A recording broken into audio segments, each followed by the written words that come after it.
Po prakticky celej sezóne a hlavne po poslednej epizóde The Boys som zažíval existenčnú krízu. I'll fucking suck your dick, please. I'll do anything. You want me to eat shit? I'll eat your fucking shit. Ktorú som si musel napraviť niečím kvalitným. Preto som si pustil Succession.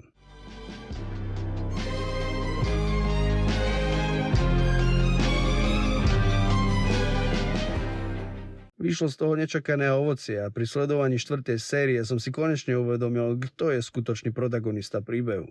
Takže, drahý divák, ak si ešte nerezignoval, poďme sa spolu vydať na cestu do srdca seriálu Succession. Fuck off.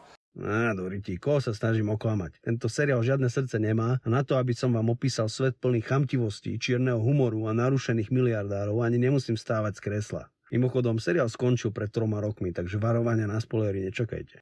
Succession alebo Boj o moc je jeden z tých kvalitnejších seriálov, ktorý sa v dnešnej dobe remakeov, sequelov, identity politiky a absolútneho hollywoodského slopu podarilo vytvoriť.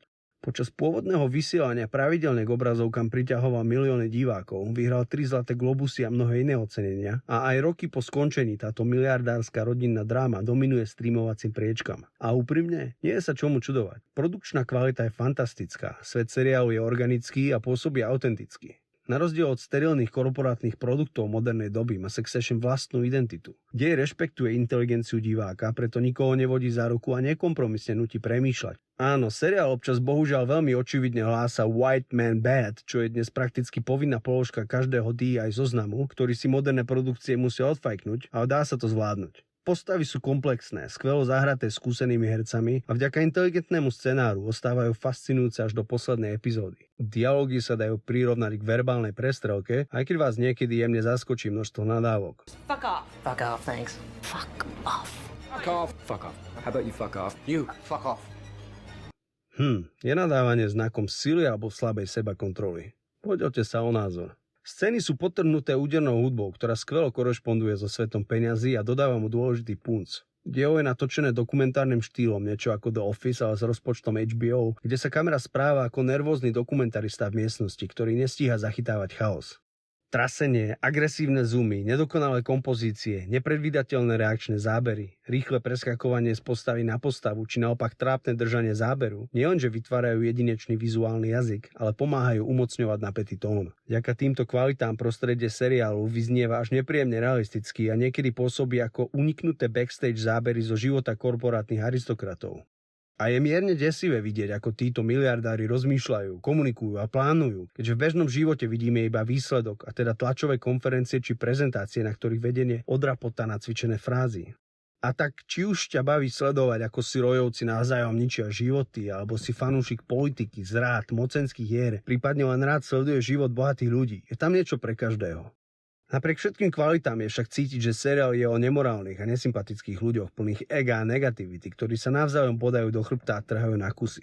Ktoré z týchto nesympatických postav mám držať palce? A prečo vlastne? Čo sa seriál snaží povedať a čo si má divák odniesť? Príbeh je o moci a o tom, ako cena materiálneho úspechu je ľudská duša. No sledovať ho bez jasného protagonistu pôsobilo až bezcielne. A teda kto je tým záhadným protagonistom? I keď seriál začína aj končí tým, že sa skoro dostane na trón, tak to nie je Kendall. Kľúčové slovo je skoro. Kendall aj ostatní súrodenci neustále zlyhávajú, keď nastane čas na zodpovednosť. Ich názory, lojalita aj ciele sa menia zo scény na scénu a celý život prakticky naháňajú otcovo uznanie. Shiviné pokusy hrať sa na silnú ženu, Romanova snaha prekonať svoje komplexy či Connorova tragikomická honba za láskou sú iba výplň. Takže nie je to ani jedno z Loganových detí. Možno samotný Logan? Áno, je to boss. Ale nie je to hrdina príbehu. Navyše všetci vieme, ako skončí. Takže ak to nie je Logan ani jeho deti, čo vlastne sledujeme? Jerry alebo niekoho iného z korporátu kuť pikle na pozadí? Nie. Priprav sa, drahý divák. Tom kurva Wormsgangs. Priznávam, znie to absurdne, ale myslím to úplne vážne.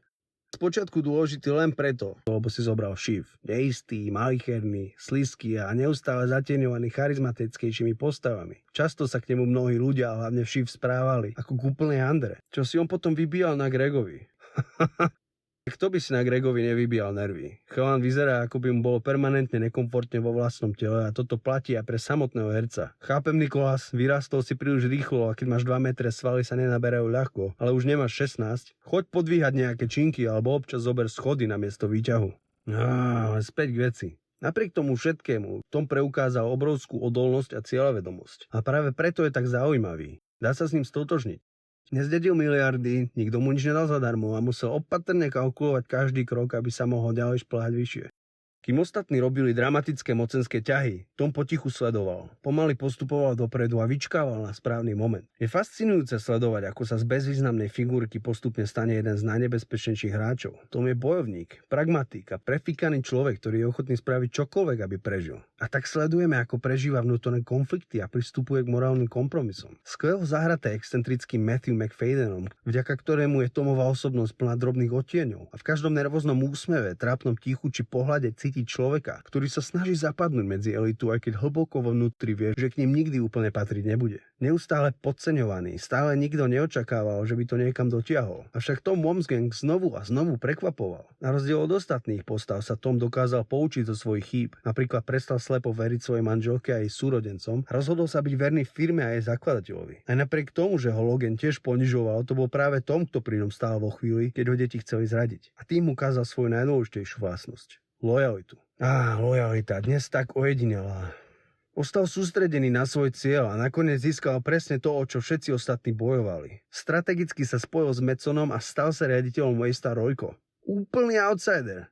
McFadden perfektne stváril Tomovú premenu z nervózneho manažéra na sebavedomého šéfa. Pointou však je, že si evidentne uvedomuje cenu, ktorú zaplatil. Prišiel o všetku sebaúctu a hlavne o svoju dušu. No nech ho to už stálo čokoľvek. Tom je nakoniec jediná postava, ktorá skutočne dosiahla úspech a Succession na pomyselný trón. Takže, drahý divák, keď budeš na budúce pozerať Succession, vyskúšaj to s Tomom na vedomí.